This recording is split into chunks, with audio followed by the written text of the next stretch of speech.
tal? Muy buenas noches, les saludamos este lunes 3 de octubre de 2022. Estamos transmitiendo a través de 98.1 de Hidalgo Radio, así como por la plataforma de Facebook del Club de Periodistas de Hidalgo, a nombre de Martín Hernández de News Hidalgo, David Ortiz Telles de Antena Informativa, Miguel Alburquerque de La Verdad Hidalgo, su servidor José Luis Pérez Romero. Le agradecemos su acompañamiento en esta emisión de la mesa de análisis, charla e intercambio de ideas del Club de Periodistas de Hidalgo, que por esta ocasión es grabado, pues debido a la agenda del invitado de esta ocasión, pero seguimos recibiendo sus comentarios y sugerencias a través de la plataforma de Facebook del Club de Periodistas de Hidalgo. Hoy vamos a hablar de algo muy importante. En emisiones anteriores hemos estado tocando el tema referente a la llamada estafa maestra, en donde están involucrados algunos municipios de la entidad, en donde alrededor de 200 millones de pesos no fueron aplicados para lo que se supone deberían de haberlo hecho. Hemos recibido testimonios en programas anteriores, comentarios de algunos regidores de los municipios precisamente involucrados. Tanto es así que el gobernador Julio Menchaca Salazar, en una de sus conferencias de prensa, precisamente allá en el corazón de la Huasteca, en Huejutla de Reyes, tocó este tema y dejó muy en claro que se está investigando para aclarar precisamente esta situación y conocer de viva voz cuáles fueron los manejos que se han hecho con este presupuesto, y que sin duda van a ser sancionados los responsables si así hubiese. No solo estos desvíos se han detectado por esta nueva administración, pero para profundizar sobre estos hechos y otros temas relacionados con su responsabilidad, hoy contaremos con la presencia del doctor Santiago Nieto Castillo. Él es el encargado del despacho de la Procuraduría General de Justicia en el Estado. Así es que en unos momentos más vamos a contar aquí en ese espacio con la presencia del doctor Santiago Nieto Castillo. Pues muy interesante, compañeros, estos temas que hemos estado abordando, y que sin duda hoy con la presencia del doctor Nieto Castillo vamos a profundizar un poquito más. Profesor, ¿qué tal? Buenas noches, ¿qué tal, Miguel? David. Buenas noches. Pues sí, efectivamente, y hoy curiosamente, en esta entrevista que en breve estará con nosotros, Santiago Nieto, pues aparece el alcalde de Pasoyucan. Horas antes yo había emitido una nota por la madrugada en donde tanto él como el alcalde de Nopala, pues prácticamente estaban desaparecidos. Era la nota que estaban desaparecidos. Hoy aparece el alcalde Fidel Arce, lo hace de forma, a través de un video irónica, dice que no se anda escondiendo, que ahí está. Tuvo una sesión de cabildo, pero curiosamente no asistió. Lo hace vía Zoom. No se anda escondiendo, pero no va al cabildo. Bueno, estaremos platicando durante el programa de eso y otras cosas, ¿no? ¿Se quedó escapar? No, precisamente yo creo que ha estado resguardando. Por ahí tenemos conocimiento por algunas publicaciones que se han hecho de algunos compañeros de los diferentes medios de comunicación, que funcionarios de la anterior administración estatal se han estado reuniendo con algunos de los alcaldes involucrados, que por ahí también ya sabemos que no son 6 ni 7, creo que ya se duplicó la cantidad de municipios involucrados, y no son 200 millones, creo que ya esto ya siente poco más de 800 millones de pesos. Entonces es algo muy preocupante, y de lo cual sin duda pues el actual gobernador del estado, el licenciado Julio Menchaca Salazar, se ha estado abocando junto precisamente con nuestro invitado de esta ocasión, el doctor Santiago Nieto Castillo, en investigar cuál ha sido todo este engranaje de los desvíos, de las no aplicaciones de estos presupuestos, que sin duda alguna pues tienen a la sociedad en general pues muy al tanto y en demanda de que verdaderamente se castigue a los responsables de estos desvíos.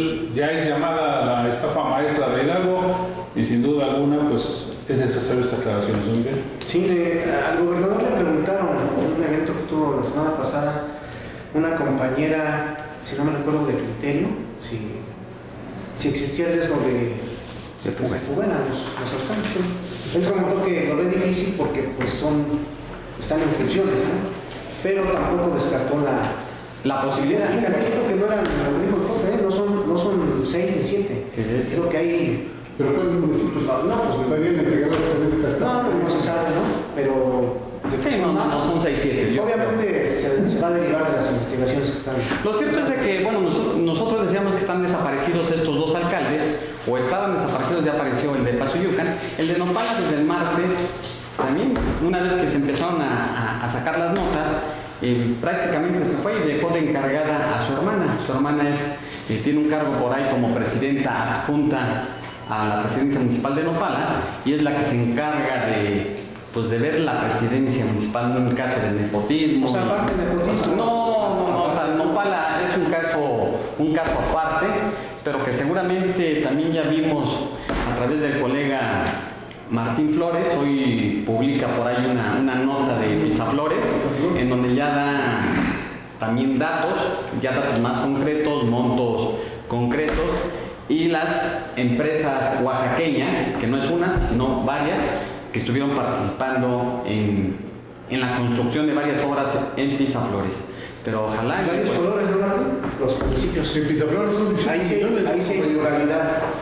PAN, PRI, Morena y bueno, de todos, ¿no? Sí, en emisiones anteriores hemos dejado precisamente muy claro que esto no es por consigna ni por encargo absolutamente de nadie, no tenemos línea de nadie, simple y sencillamente estamos respondiendo a las demandas de la propia población de los municipios involucrados.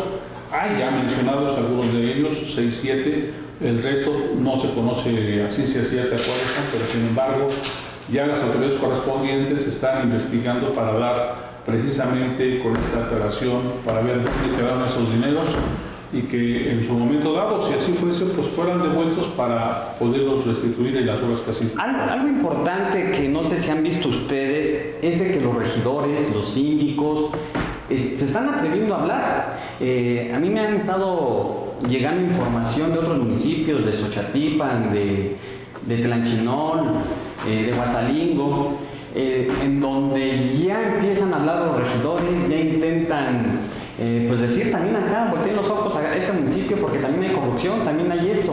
Y esto es importante, eso es bueno, o sea, el que los regidores comiencen a realmente hacer su trabajo, porque no están haciendo su trabajo. Pues qué bueno por estas denuncias, ¿no? Y bueno, vamos a hacer el primer corte de esta noche, de esta emisión de este lunes 3 de octubre. Estamos en plena feria de San Francisco Pachuca 2002. Mucha gente está en las instalaciones disfrutando todo esto. Vamos a hacer el primer corte, vamos y regresamos ya con la presencia del doctor Santiago Nieto Castillo. Vamos y regresamos en unos instantes.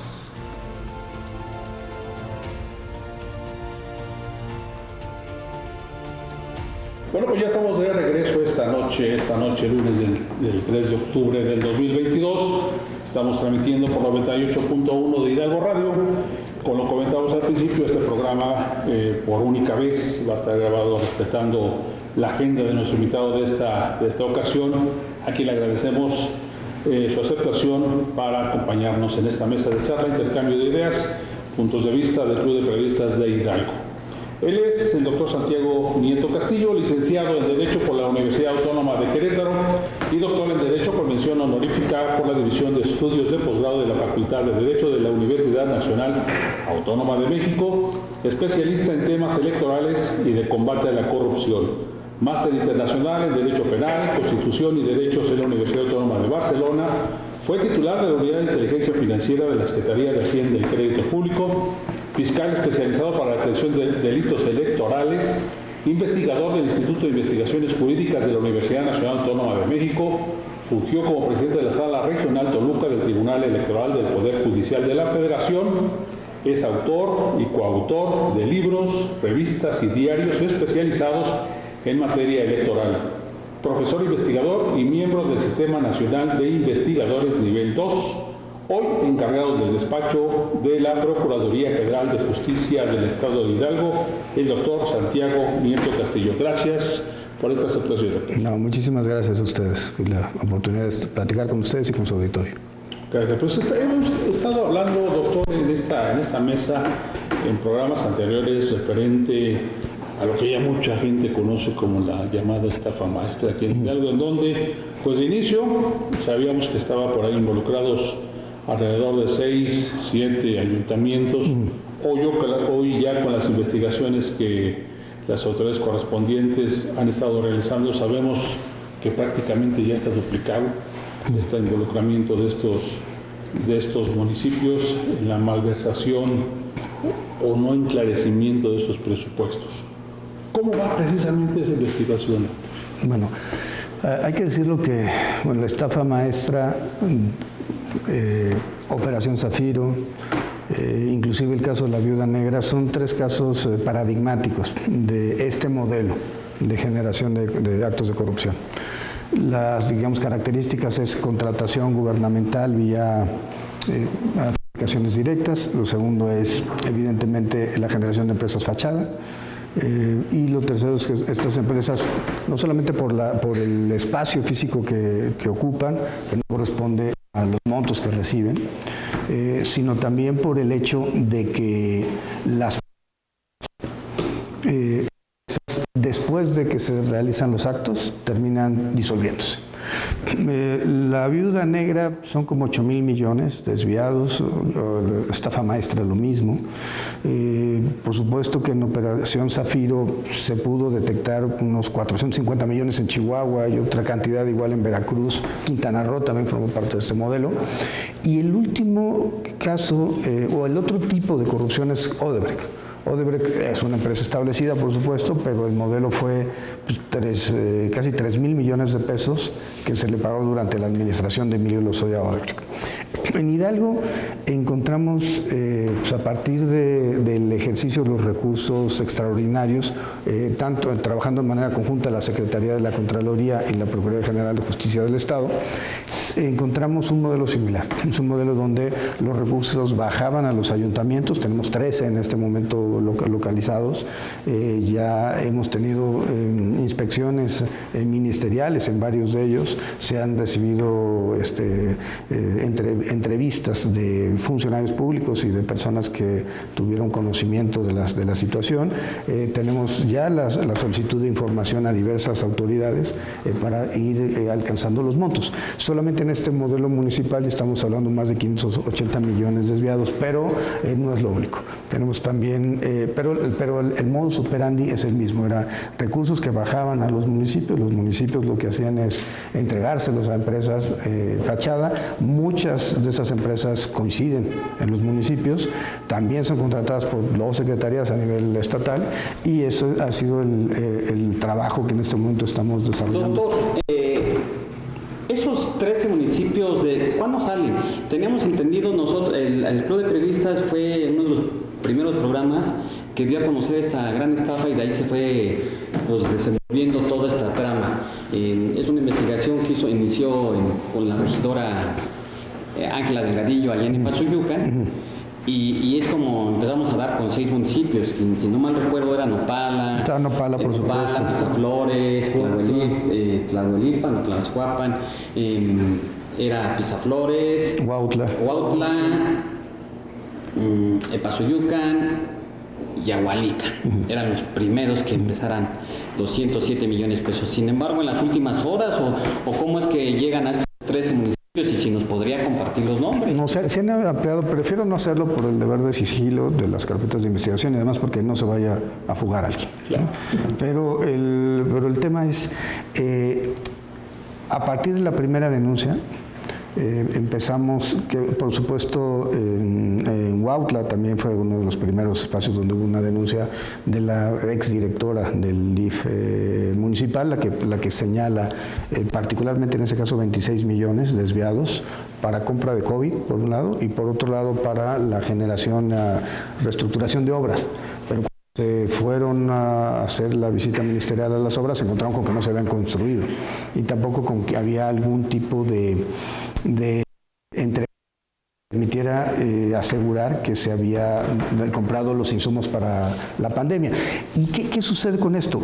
Que el dinero era sacado, transferido a las cuentas y después sacado en efectivo, con una ventaja, un componente adicional, que por supuesto los recursos federales pues los audita la Auditoría Superior de la Federación, aunque sean ejercidos por los estados, los recursos locales los audita la Auditoría Superior del Estado, pero estos, como eran recursos extraordinarios que no estaban contemplados, quedaban como fuera de las auditorías que podían generar estos dos entes fiscalizadores. Entonces yo creo que lo que hemos hecho de manera, insisto, coordinada con el Contralor General del Estado, es ir integrando la información. ¿Podría subir más de 13, podríamos pasar a 20, a 25, 30? A ver, sí. ¿Podría pasar a 1.500, 2.000 millones de pesos? Bueno, no podría asegurarlo en este momento, pero evidentemente hay un modus operandi, y ese modus operandi, si se va encontrando otros municipios, va a ir subiendo. Hay un contrato, por ejemplo, con un instituto en Guadalajara de 240 millones de pesos. La verdad es que me parece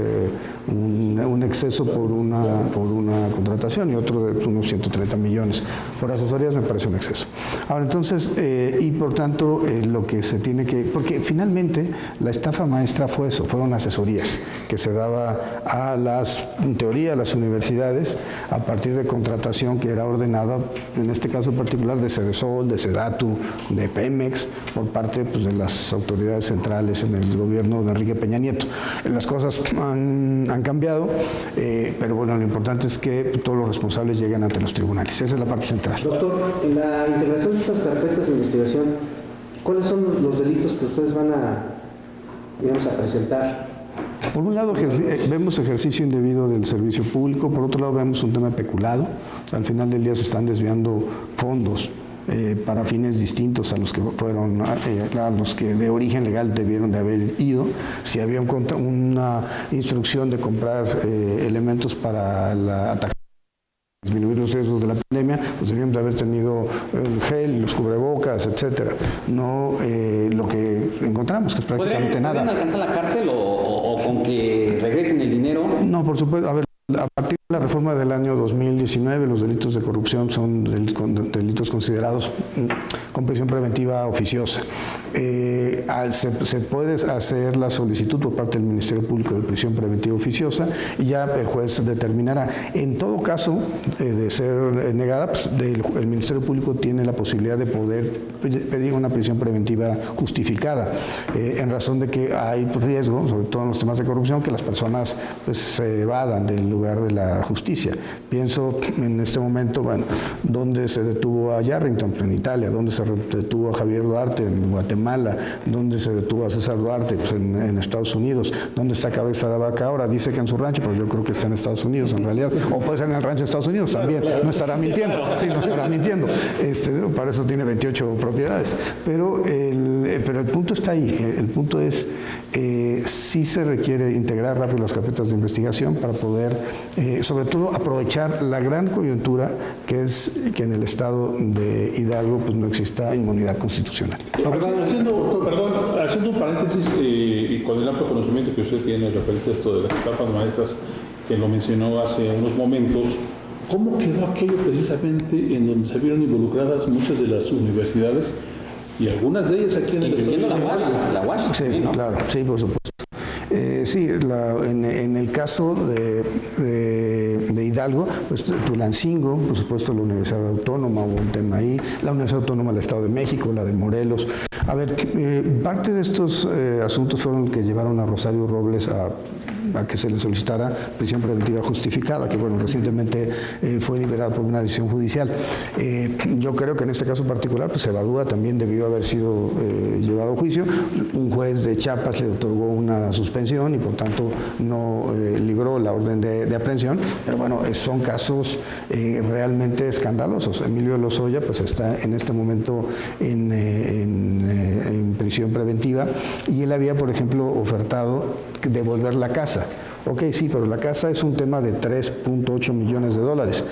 ¿Y qué hacemos con los 10 millones de dólares que se recibieron de Odebrecht para la campaña y para el patrimonio del señor Lozoya? ¿Qué hacemos con la casa de Ixtapa? Es decir, la reparación del daño, que este es un tema importante, es uno de los objetivos del sistema procesal acusatorio, por supuesto. La idea es que se repare el daño a la víctima, y en el caso de la corrupción, pues la víctima es toda la sociedad. Ha habido un grupo de penalistas, jóvenes penalistas, que han estado impulsando y llevaron ante la Corte el hecho de que las agrupaciones, organizaciones de la sociedad civil pudieran ser consideradas como víctimas en los casos de corrupción. Hasta este momento no lo han logrado, tuvieron una decisión de un colegiado con 2 votos en contra y 1 a favor, pero esta discusión lo que estamos buscando es que se repare el daño. Y de hecho eso es parte de lo que el gobernador Julio Menchaca planteó desde la campaña, la generación de un instituto de alguense para devolver al pueblo lo robado.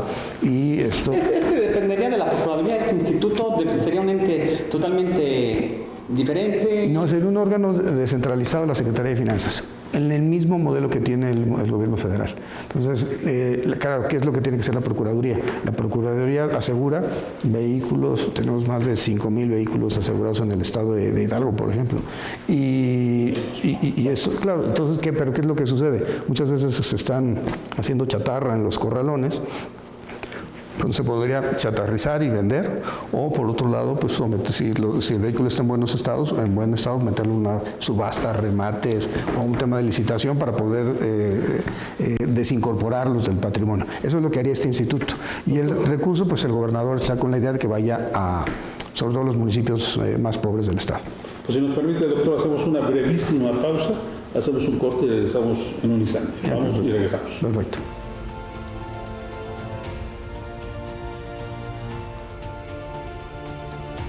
Bueno, pero ya regresamos esta noche del lunes 3 de octubre del 2022. Estamos con el acompañamiento del doctor Santiago Nieto Castillo. Él es el encargado del despacho de la Procuraduría General de Justicia del Estado de Hidalgo, a quien agradecemos que nos haya hecho el favor de concedernos esta entrevista para profundizar un poquito más sobre diferentes temas que tiene bajo su responsabilidad y sobre todo este entramado que hay sobre los municipios que no han invertido, no han aplicado debidamente algunos billones de pesos. Gracias, doctor. Continuamos con esta charla. Doctor, el robo de hidrocarburos de los 2 municipios, que es Cuautepec y Hinojosa, y Tlahuelilpan, ¿ya está un poquito controlado? A ver, es uno de la incidencia delictiva más importante del Estado, evidentemente es el robo de hidrocarburo, porque además eso genera una serie de delitos paralelos. Es competencia federal, sí, por supuesto, de la Fiscalía General de la República, pero nosotros no nos podemos desatender de eso. Porque finalmente el robo de hidrocarburos, ¿qué genera? Extorsión, genera cobro de piso, genera homicidios dolosos, genera narcomenudeo, todo se encuentra vinculado con el tema del robo de hidrocarburos. Y claro, además Hidalgo tiene pues la cualidad de que pues, los ductos más importantes del país pasan o llegan a Tula, o de Tula a Salamanca, o a Azcapotzalco, o viene Poza Rica. Es decir, la perspectiva geopolítica del Estado, por plantearlo de alguna forma, también ha generado este incremento de la actividad. Creo que evidentemente ese es un tema central. Nosotros recientemente la Secretaría de Seguridad encontró un tractocamión donde venía en un asunto vinculado con robo, nos lo pusieron a disposición y bueno, pues se encontró que tenían también hidrocarburo. Creo que la idea es que la Fiscalía General de la República, nosotros vamos a integrar las carpetas y en su momento pues, se defina por el que sea el delito pues, más importante, para podernos ir, ya sea que judicialicen ellos o nosotros. Si es robo de hidrocarburos, les tocará evidentemente a ellos hacerlo. Cambiando un poquito de tema, doctor, hay que temerle al nombre de Santiago Nieto.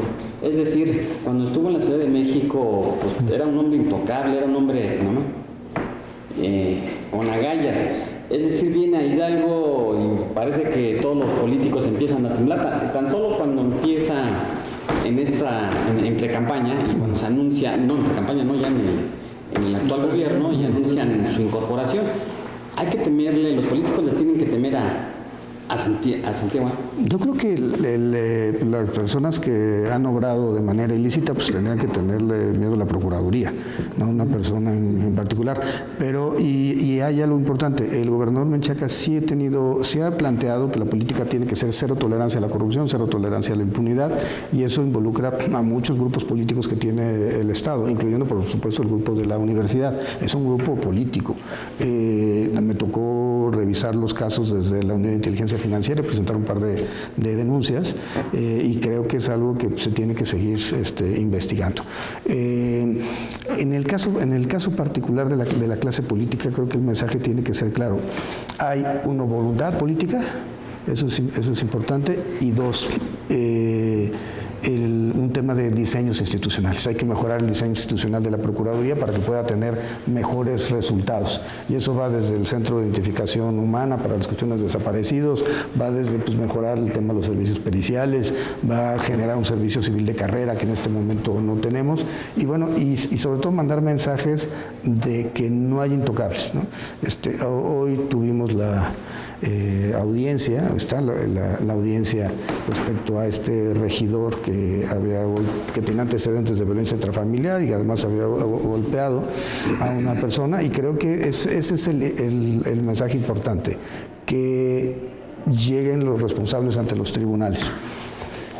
Que resuelvan los tribunales conforme a derecho y como ellos lo plantean, pero nuestra posición como ministerios públicos, es nuestro oficio, es finalmente acusar. Y tenemos que llevar los casos bien fundamentados para que se puedan sostener. Perdón, nada más continuidad, Martín, ¿qué convenció a Santiago Nieto venir a Hidalgo y no a Tamaulipas? Los dos estaban ustedes por ahí asesorando, participando en los equipos de transición. ¿Qué lo decidió quedarse en Hidalgo? Y Quintana Roo. No, a ver, yo con Hidalgo ya tenía una pues larga data. Me tocó ser magistrado en 2008 a 2013 en la Sala Regional Toluca, y me tocaba el estado de Hidalgo. Me tocó la nulidad de Zimapán, por ejemplo, la nulidad de Huasalingo, me tocó el proceso electoral del año 2012. Entonces ya me había tocado conocer un empate en una elección. Sí. Eso es rarísimo que eso ocurra. Y ya tenía yo mucha cercanía, conocía muchos de los elementos integrantes, tanto del Poder Judicial como del propio modelo de la clase política estatal. Con el gobernador Julio Menchaca tuve la oportunidad de estar trabajando la Ley Orgánica de la Fiscalía General de la República, y por otro lado unas reformas que para nosotros eran cruciales en materia de la ley antilavado. Entonces tenía una muy buena relación con el gobernador Menchaca, y cuando me invitó, pues, por supuesto, acepté. Además, bueno, en FEPADE pues, me tocaron aquí el despliegue ministerial de las elecciones del año 2015. En la UIF me tocó todo el conflicto con la universidad, hasta que me hicieran una manifestación ahí afuera de la unidad. Pero al final del día es sumarse un proyecto en el que creo, y con una enorme legitimidad democrática. O sea, Julio Menchaca llega con más de 30 puntos de ventaja. Ha sido pues, el gobernador, entre gobernadoras y gobernadores de Morena, ha sido el más votado. Entonces, creo que es importante esa posibilidad de que el bono democrático permita hacer cosas que transformen la realidad. Sí, le quería preguntar sobre el tema de si las investigaciones están explorando por el lado de las cuentas bancarias de los alcaldes. Usted fue titular de la Unidad de Inteligencia Financiera y es una de las vertientes que ustedes analizaban, ¿no? Para fortalecer las ¿Eso es especialidad? No, está la propuesta de crear la Unidad de Inteligencia Financiera del Estado de Hidalgo, ¿no? Sí. Entonces, no sé si ya estén viendo ya por ese lado, por las cuentas de los alcaldes. Sí, la unidad, ya hay una cuenta, una unidad de inteligencia patrimonial económica en el Estado. Falta fortalecerla, evidentemente, falta tener acceso a bases de datos, mejorar los sistemas informáticos para poder dar mejores resultados. Creo que es importante mencionar que también hay una discusión sobre ello. Si la unidad tiene que quedarse en la Procuraduría, o tiene que estar en Seguridad, o tiene que estar en la Secretaría de Finanzas. Los tres modelos se han utilizado a nivel nacional, y bueno, y eso pues, ha permitido tener distintos enfoques. Si el que algo más administrativo financiero, pues tendrá que estar en finanzas. Si queda algo más penal, tendrá que estar evidentemente aquí en la Procuraduría. Y bueno, por supuesto que en estos casos se solicita la información a la Unidad de Inteligencia Financiera y a la Comisión Nacional Bancaria y de Valores, y por supuesto tienen la obligación de entregarle a las Procuradurías y Fiscalías del país, en términos de la propia Constitución, la información necesaria para poder encontrar el enfoque. De hecho, cuando vino la creación del Sistema Nacional Anticorrupción, Transparencia Mexicana le planteó al entonces presidente Enrique Peña Nieto que tuviera que la UIF y el SAT debían formar parte del sistema. Él no quiso. Yo también incluso creo que la Unidad Técnica de Fiscalización del INE, la Fiscalía Electoral, incluso control competencial que tiene asuntos de servidores públicos, debían formar parte del sistema, porque no basta la evolución patrimonial. Eso finalmente son las declaraciones de cada uno de los servidores públicos. Hay que ver toda la información financiera y toda la información fiscal para poder entonces, y otro tema, la información supranacional. ¿Dónde tiene Cabeza de Vaca sus ranchos y sus casas? Tiene más casas en Texas que de este lado. El rancho de Duarte, ¿no? El de César, era en dimensiones geográficas más grande que un municipio del estado de Chihuahua. Pues eso es un exceso. ¿Detecta usted cuando estuvo por allá lo del caso de Cabeza de Vaca en Hidalgo algo parecido con el anterior gobierno? Estamos ahorita investigando estas secretarías que son las que dotaron a los 13 municipios y a partir de ahí pues, hasta donde salgan. Al exgobernador Omar Fayad, ¿le han detectado alguna irregularidad? En este momento no. Durante su paso por la administración, pues ha sido un hombre importante, incluso muy cercano a López Obrador, hombre fuerte de él. ¿Ha tenido amenazas durante estos años, amenazas personales por su trabajo que ha realizado? Bueno, hubo 3 amenazas del crimen organizado, 2 que detectó el Centro Nacional de Inteligencia y otra que detectó la Suprema Corte de Justicia de la Nación, vinculada con el grupo que le privó de la vida al juez federal en Colima. Sí tengo esas 3 amenazas y bueno, al final del día por eso decidieron pues mantenerme el equipo de seguridad desde el CNI y la Secretaría de Seguridad a nivel federal. Y bueno, pues y las amenazas de Cabeza de Vaca cada tercer día, pero eso así es. ¿Habrá impunidad criminal? No, el compromiso es 0 impunidad. Doctor, ¿cómo llega usted a la Procuraduría? ¿Cómo la encuentra del momento que usted llega? ¿Qué avances se ha tenido hasta la fecha? A ver, llegamos a una Procuraduría que tenía 133,000 carpetas, que al día estaba abriendo entre 92 y 140 carpetas de investigación y que tenía más de 1,000 órdenes de aprehensión que podían ser cumplimentadas y que no lo eran. ¿Qué les pedí de origen a los subprocuradores y subprocuradoras? Es judicializar más.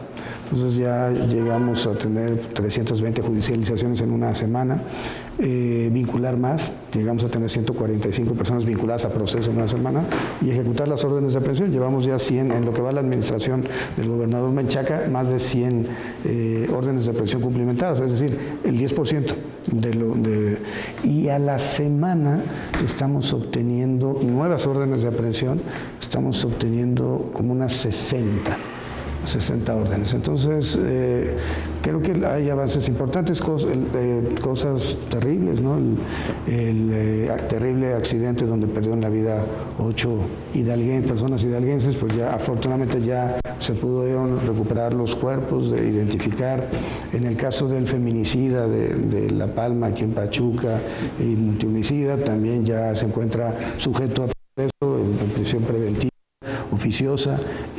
Tenemos este asunto, vamos termina la audiencia sobre el regidor, pero y bueno, por supuesto estamos con las carpetas de investigación vinculadas con temas de corrupción, electorales, entre otros. A la Subprocuraduría de Derechos Humanos lo que les he pedido es que judicialicen un mayor número de carpetas vinculadas con los temas de violación a los derechos de las mujeres, porque tenemos abuso sexual, violación, temas relacionados con violencia intrafamiliar, que de manera desproporcionada las víctimas son mujeres.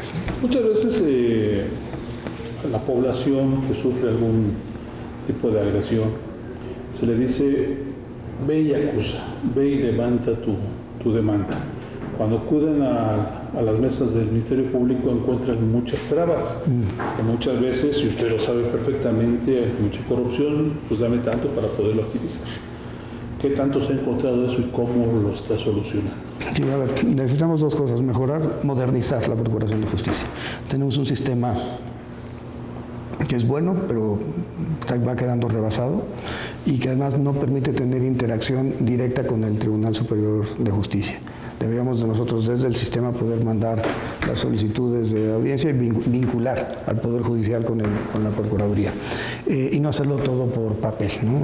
Por otro lado, sí necesitamos un proceso de modernización, con una política de género incluyente, con una política de atención a los familiares de personas desaparecidas o de trata de personas. Afortunadamente Hidalgo no tiene un número importante, pienso Tamaulipas hay 13,000 desaparecidos e Hidalgo son 580 casos. Todos los casos, por supuesto, son trágicos y todos son importantes, pero pero se requiere sobre todo ir analizando, en vez de delito por delito, fenómenos delictivos. ¿Qué fue lo que sucedió en Hidalgo? Bueno, o qué sucedió en Coahuila, o qué sucedió en Tamaulipas. Pues en gran medida el choque entre los cárteles, cuando viene Calderón le declara la guerra al narcotráfico, la reacción de los cárteles es generar actos de terror, y ahí es donde se incrementan las desapariciones. Y en Hidalgo hubo un grupo de zetas. No hay, porque actualmente también en este primer mes del gobierno del gobernador Julio Menchaca llegamos a 30 ejecuciones en septiembre, un poquito más, un poquito menos, ejecuciones incluso dobles, triples que se están dando. ¿Con el crimen organizado o son...? Sí, a ver, hemos encontrado ya mantas que deja el cártel Jalisco, referencias al cártel de Sinaloa, hay el tema de la red Hidalgo, el cártel de Hidalgo, y creo que todo esto lo que el gobernador nos ha pedido es saber, hay que hacerlo público. O sea, tenemos que partir de un diagnóstico claro de cómo está la situación en el Estado, para entonces sí generar políticas públicas que permitan combatirlo. Y en el caso particular pues, de delincuencia organizada, pues es importante, si bien la Procuraduría tiene competencia en materia de homicidios y de narcomenudeo, que son los dos elementos que mayor relación tienen, creo que es importante trabajar con la Fiscalía General de la República respecto a delincuencia organizada. ¿Tienen áreas focalizadas en delincuencia organizada? Sí, estamos y además tenemos reuniones periódicas con el delegado de la Fiscalía General de la República, entre los equipos ya hemos tenido nuestro primer conversatorio, vamos a generar otro con el Poder Judicial del Estado y bueno, por supuesto que se trata de judicializar más y sobre todo reparar el daño a las víctimas. ¿Cómo va la pues, si nos permite, doctor, hacemos un corte rápidamente, el último corte, le robamos 5 minutos más, hacemos este corte y regresamos enseguida.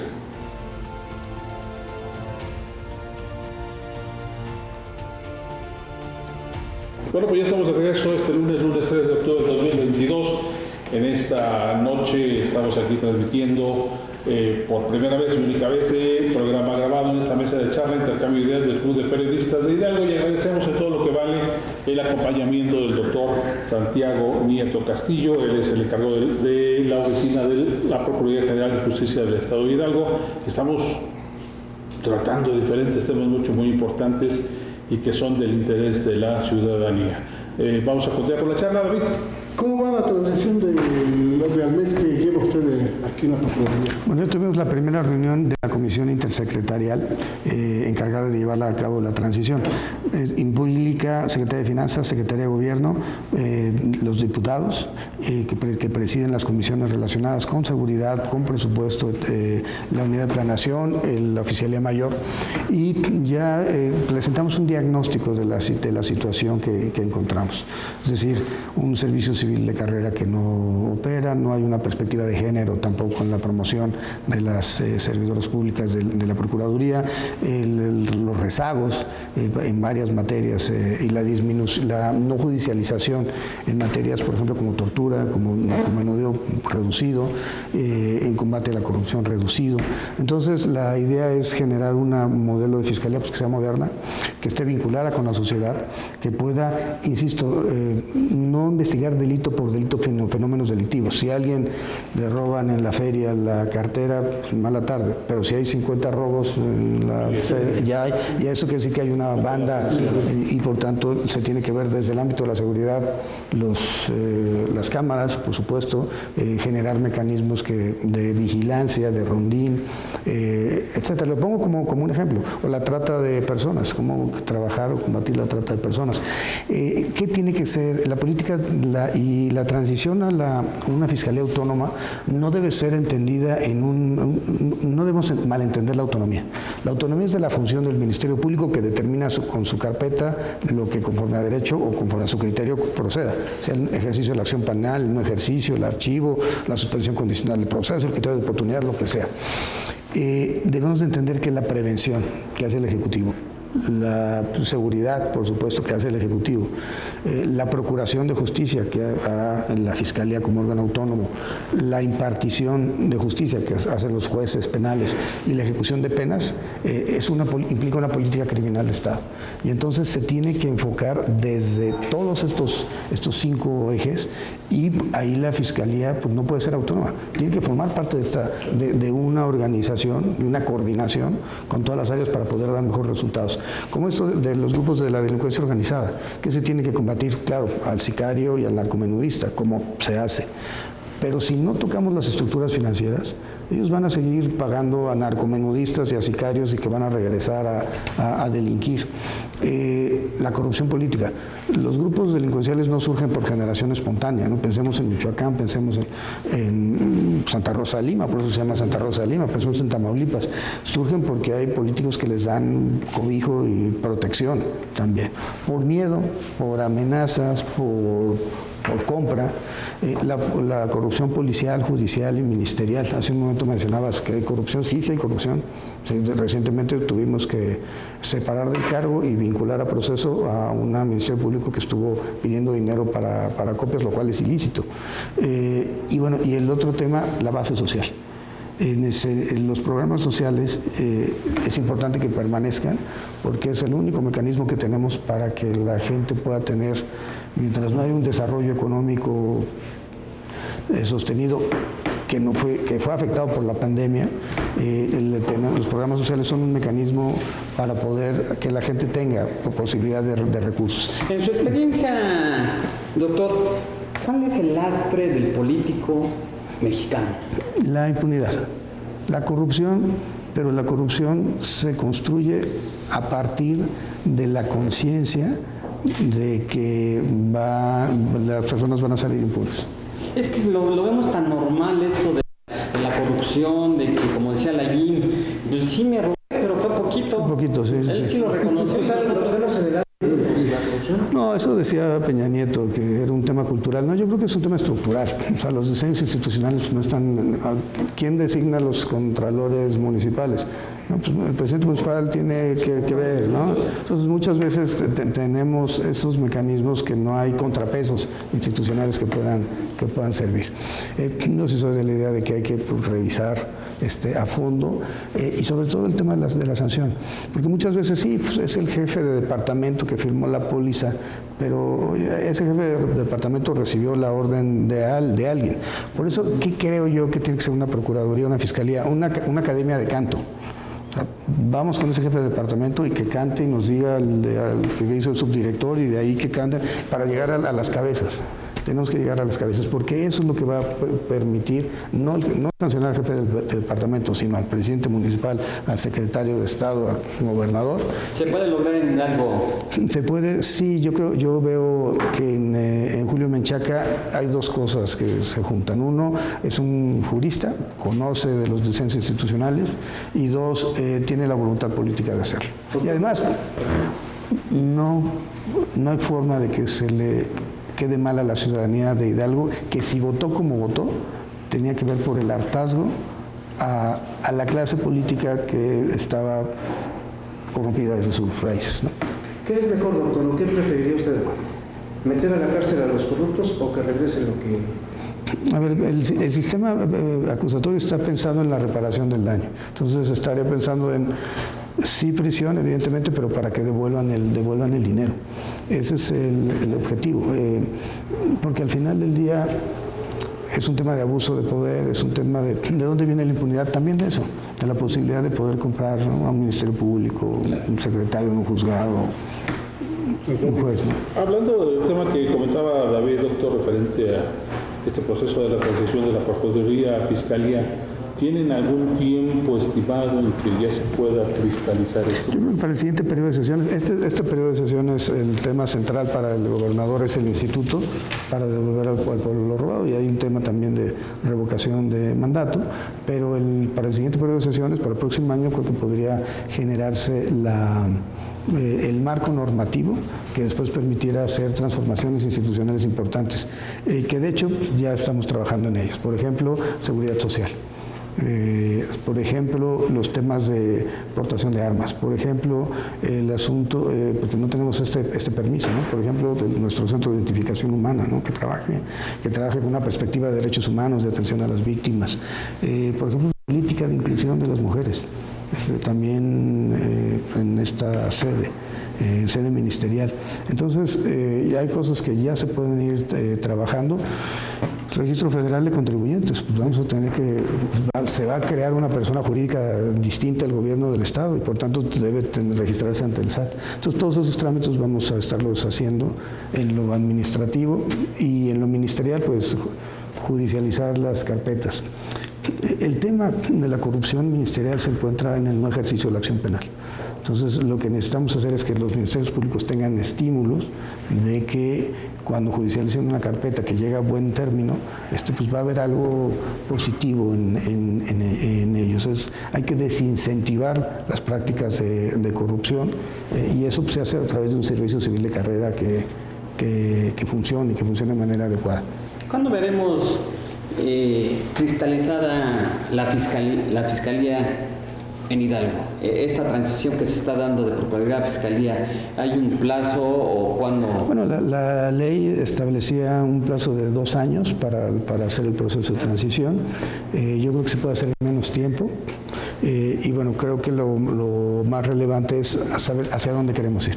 Insisto, la investigación del fenómeno delictivo es lo más importante, y eso implica cambiar las metodologías. Si tenemos una unidad de imputado desconocido, por ejemplo, en este momento no tenemos eso.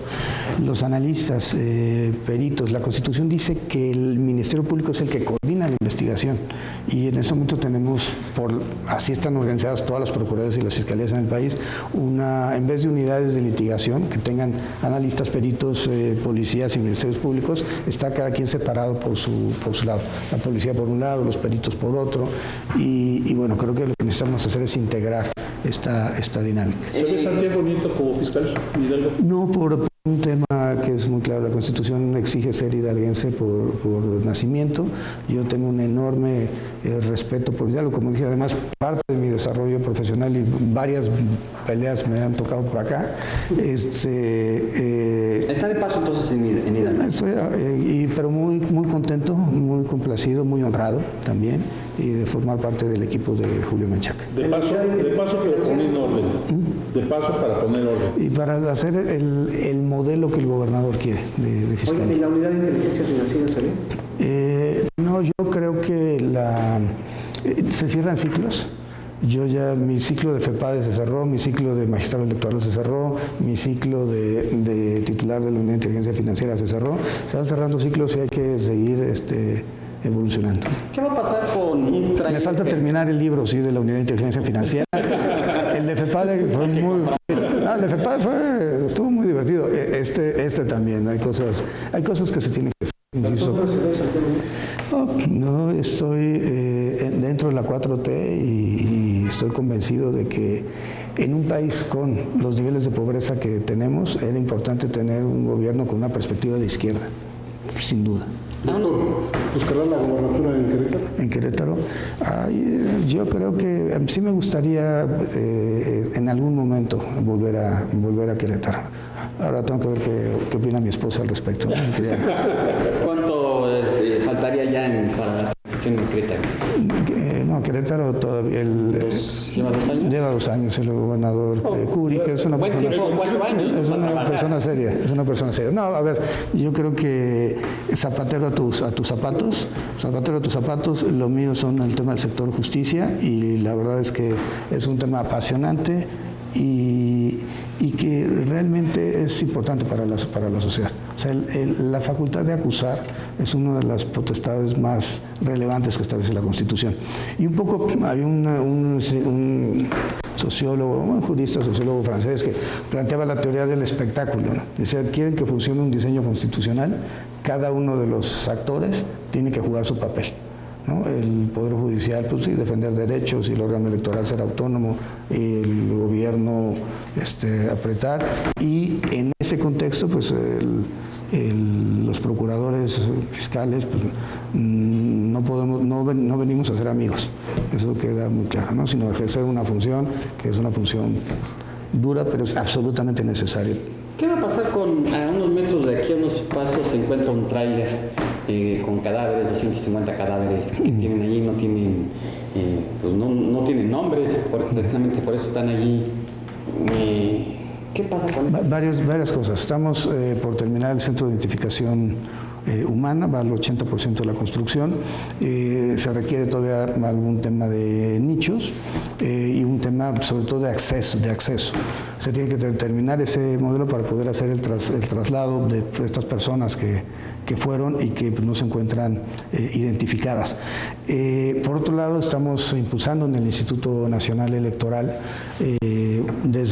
incluso esto venía de la administración anterior, la firma de un convenio de colaboración para poder utilizar la base de datos del INE y poder hacer el match con las personas. ¿Qué sucede? Que el INE toma las huellas de una forma con presión directa, mientras los servicios médicos forenses lo hacen generalmente dándole la vuelta al dedo, y eso hace que no haya un match. Si hacemos la misma metodología para la toma de huella, podemos meter al sistema de avis-afis del INE y poder identificar los cadáveres, por lo menos los cuerpos de las personas que fueron, por lo menos de los que estén registrados, y bueno, estamos hablando de más de 93 millones de registros. La Ley Nacional de Búsqueda obliga a que exista un centro una base de datos nacional. Nosotros estamos subiendo nuestra información a esta base de datos nacional, y la idea es que cualquier persona que tenga un familiar desaparecido pueda subir su ADN y que el sistema informático del match. Lo mismo que platicamos de la Unidad de Inteligencia Financiera o Patrimonial Económica, lo importante es que las bases de datos se comuniquen. ¿Cómo podemos investigar un fenómeno delictivo? Necesitamos bases de datos con información que nos pueda permitir ver los modus operandi, ¿no? Si en el Arco Norte están dejando piedras para que los coches se frenen, van 3, 4, 5, pues evidentemente ahí hay un grupo de personas que se está dedicando al robo de vehículos y es un fenómeno delictivo. Entonces creo que ese sería el objetivo, caminar una Procuraduría Defensora de los Derechos Humanos, evidentemente que combata la corrupción, que tenga como prioridad la judicialización y sobre todo la modernización, utilizar sistemas informáticos que nos permitan dar mejores resultados. En el caso particular, pues sí, es una prioridad de esta administración poder tener a esas personas que fueron en un lugar digno, y evidentemente las condiciones actuales no lo son. El doctor Santiago Nieto Castillo, encargado de la Procuraduría General de Justicia del Estado de Hidalgo, mucho le agradecemos que esta noche nos haya hecho el favor estar aquí con nosotros en esta mesa de análisis, charla, intercambio de ideas del Club de Periodistas, en donde pues tocamos muchísimos temas muy importantes. Le agradecemos en todo lo que vale. No, gracias a ustedes. Pues a nombre de Martín Hernández, David Ortiz Telles, de Miguel Alburquerque, José Luis Pérez Romero les agradece en todo lo que vale su acompañamiento en esta emisión, una emisión más del Club de Periodistas de Hidalgo. Nos vemos hasta la próxima. Gracias, buenas noches. Buenas noches. Buenas noches. Buenas noches.